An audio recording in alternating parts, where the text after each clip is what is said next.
Ich bin verdaut, doch ich bin es nicht gerne. Als ich es fragt, hat man mich nicht gefragt. Man riss mich fort in die Kaserne. Gefangen ward ich wie ein Wildgejagt. Ja, von der Hand. Human society has always had a history plagued with war and destruction. What makes us face each other this way? How are we capable of justifying the systematized violence that we exercise against our fellow men? Believe in War proposes a possibly new way of presenting and transmitting an anti-war message through tabletop role-playing games, building a game system that focuses on the reflections about war and the society that motivates it. Hey, hello everybody! Welcome to Sex and Design. Come from the premise of success and stay for the design. I'm Dr. Sex. Let me take a seat. This is the first development blog of my TTRPG project, Believe in War, and also the first video in my personal channel. I'm doing this devblog thing because I decided to start documenting my development progress through a series of video blogs. This is firstly an initiative I have took for myself, so I can stay motivated through the development. Documenting and sharing my advances will hopefully help me carrying this project to a desirable state. But I also make these videos to bring visibility to the project and keep it open to suggestions and potential user feedback. I know there are hundreds of TTRPGs, devblogs and design channels. As I said, I do this mainly for myself, so I can be motivated to research for and work on my projects. But hopefully you can obtain something useful from my videos. I mean, I am not the pinnacle of experience and knowledge, but I do love to learn and research new topics. Hopefully we can learn together. At the same time, I think I can offer more refined knowledge. I am, after all, a passionate game design scholar, have some experience in the video games industry and in video game development processes. I know video games are not the same as tabletop games, but I think it could be enough to make your time worthwhile. Let's go back to the topic. Believe in War. As of today, I have been working in this project for the past year and a half. Not full time, at least yet, but devoting quite some of my free days to it. As you surely understand, this first devlog isn't going to cover the full extent of the current development, but I will be reviewing each topic in future videos, exposing the evolution of the project over time until now. For the moment, in this first episode, I would like to introduce the game a little bit and explain the basics, foundations I have used. First of all, it's important for me to state that the game was conceived to convey a message. Don't get me wrong, this isn't something innovative, but is the bedrock of Believe in War. I'm sure a lot of other games intend to spread their own topic and message, and some of them craft a very particular experience to resonate with them. In this case, the message is the core of the game. It is the game. All the decisions, the mechanics, systems, names, setting, aesthetic, all are made with this message in mind. The message is everything. And this could be an issue, because as you will see, sometimes the message will work against the game. Especially because this message actually goes against some very deep social systems we are so used to that are difficult to break in a fun and engaging way. Here is where the game design comes in, trying to accommodate the game mechanics and possible dynamics to first, make the game fun, and second, delivering the message. This is very similar to how a serious game is supposed to work. A serious game is when you try to teach something using games or game-like methods. The important part of serious games is the teaching, not the game itself, but in this case, trying to center the experience around the entertainment aspects and not so much on the teaching one. So, what is the message of Believe in War? In short, it's a message against war, against the concept of war. It is not, though, about the human aspect of war, about the individual suffering and frustrated goals, or human violence or politic views, but the sociological aspect of war, why do human societies wage war between one another, especially despite knowing all the dangers and negative aspects it carries to a society or a nation? Of course, these topics are intrinsic. You can't talk about war leaving out the individual suffering and goals, or the human violence, or even politics as we'll see. But the game centers around the bigger picture. What are these social systems that make human societies, and in extent humans, so warmonger? These are the cultural hero systems, a key theory of Ernest Becker in understanding wars for this project. Cultural hero systems are social structures that, under the promise of immortality, require their members to sacrifice themselves against a common enemy that functions as a scapegoat. I will make a dedicated devblog talking about all the research done for the project and exactly what cultural hero systems are. But for now, you'll have to make do with this very brief summarization. Well, now that I explained a little bit about the message, you understand that this game has very specific purposes. Initially, I always wanted to do a TTRPG with a serious application. When I have to face my bachelor's final project, I wanted to do a role-playing game that generated debate and helped demystifying certain polemic topics. The idea was to prepare a game around a topic and then use this in school and similar learning environments to help the students research and talk about these topics. I scrapped this project due to my limited experience designing TTRPGs and educational knowledge. I wanted to do it well and I had no confidence in delivering a decent project. I also dabbled in doing a role-playing game that helped with social integration. The idea was to design a game system to help certain people readapt into a more conventional society. I scrapped this quickly too, especially because I needed a social integration expert involved to make the game truly useful. After this couple of discarded projects, I thought about a topic that I was passionate about and that I have some knowledge of that could be used as a starting point. It was then when I started thinking about doing something related with war. War has always been an event that fascinates me. So horrible and yet so common in human history. As you will see, I'm a bit of a history nerd myself and was a lot more comfortable working around this topic that I'm a little more fluent with. First, I thought about doing something related to the Spanish Civil War. As maybe you can tell from my accent, I am from Spain. You know, these dudes. So you can imagine this is a close topic for me and an important one for the Spanish people. I don't know how this event is seen with international eyes. I mean, I'm aware of its international importance at the time, but I don't know if you study this in history class or is regarded as a more niche and specialized thing. In any case, you can imagine this is somewhat common knowledge to the Spanish Sarb citizens. Not only because we have to study it, but also because our families, great-grandparents, grandparents, and even parents have lived the war and its repercussions.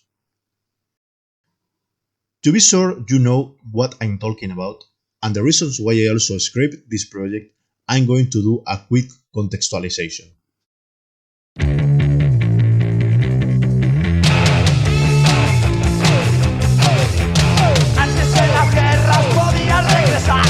Volver a sus casas, volver a empezar. Una vida nueva, todo quedó atrás. Una vida nueva, todo quedó atrás.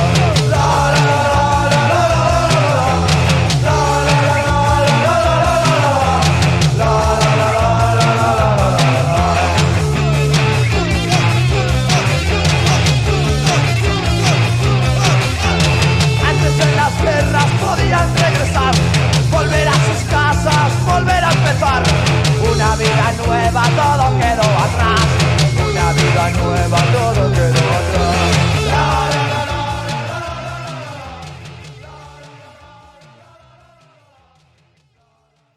The Spanish Civil War, 1936-1939, broke out after a failed coup led by part of the military against the government of the Second Republic on July 18, 1936.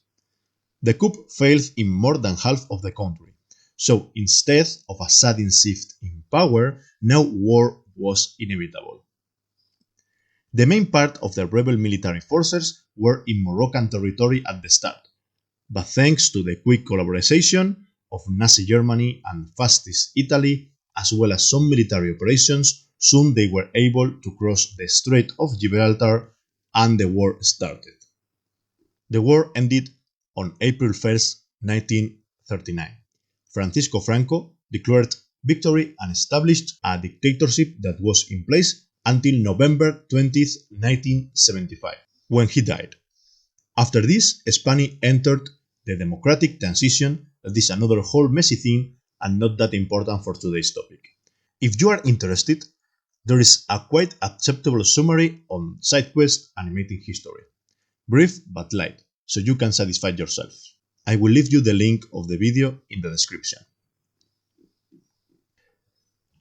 The Civil War gathered several aspects: class conflict, religious war, the clash of opposite nationalisms, fight between military dictatorship and democratic republic, between revolutionaries and counter-revolutionaries, between communism and fascism, between communist and anarchist. Even some monarchist movements were involved. The two sides in the conflict were the Republicans and the Nationalists. The Republicans, also known as the Loyalists, formed around the current government, the Popular Front, integrated by Republicans, Socialists, Marxist-Leninists with a Stalinist orientation, anarcho-syndicalists, and the nationalist leftists of Catalonia. The Popular Front was supported by the worker movement, the important unions at the time, UGT, Unión General de Trabajadores, General Union of Workers, and CNT, Confederación Nacional del Trabajo, National Work Confederation, and the anarchists, all of which also wanted a social revolution. Besides, the Basque nationalists were sympathizers of the Republicans, because the government was about to prove their autonomy. The rebels, self-named as nationalists, formed around the high command of the military, at the time institutionalized in the National Defense Board, integrated by the Spanish Falange, the Carlist monarchists, Alfonsist monarchists, most of the CDA voters, a political coalition of right and Catholic parties, the Regionalist League of Catalonia, and other conservative groups, like the Spanish nobility. The National Defense Board was supported by the Catholic Church, harassed by the religious persecution and worried about its loss of influence. The classes that were frustrated and felt threatened by the victory at the polls of the Popular Front and small owners fearful of a proletarian revolution also support the National Defense Board. Finally, in mainly agricultural regions, the rebels were supported by numerous workers and peasants of strong religious convictions. Internationally, the rebels were supported from the beginning by the fascist European regimes, Germany and Italy, and the Salazarist Portugal. Their support was mainly sent in professional regular troops and military equipment. The rebels were also supported in less measure by some volunteers from the Irish Brigade, the extreme right French group Croix de Feu, the Romanian Iron Guard, some white Russians, extreme rightists, Catholics, and anti-Semitics from all Europe. Also, thousands of Moroccans were recruited into the African army. The Republicans, after seeing their help request denied from France and Great Britain, were later supported by the USSR through equipment and military consulting. The international brigades were also formed. This initiative was mainly directed by the French Communist Party. These brigades include volunteers from Germany, Italy, Poland, France, Great Britain, the United States, and Soviets. They were later dissolved by the League of Nations, though. Mexico also supported the Republicans through the shipment of weapons, supplies, and ammunition. Mexico and Argentina also helped sheltering Republicans refugees. France also collaborated, taking in refugees through the frontier. It's important to note that both sides commit serious crimes in the war front and rear wall, like mass prisoner executions, abductions, political persecution, extrajudicial courts, torture, rape, and assassinations. However, the majority of these crimes were committed by the rebel faction. I think you can now form more or less an idea of this historic event. There are important previous characteristics that make the Civil War very difficult to avoid. Many political factions were dissatisfied with the current form of government, from anarchist and communist to monarchist and Catholics. Violence was escalating quickly between political groups on the streets.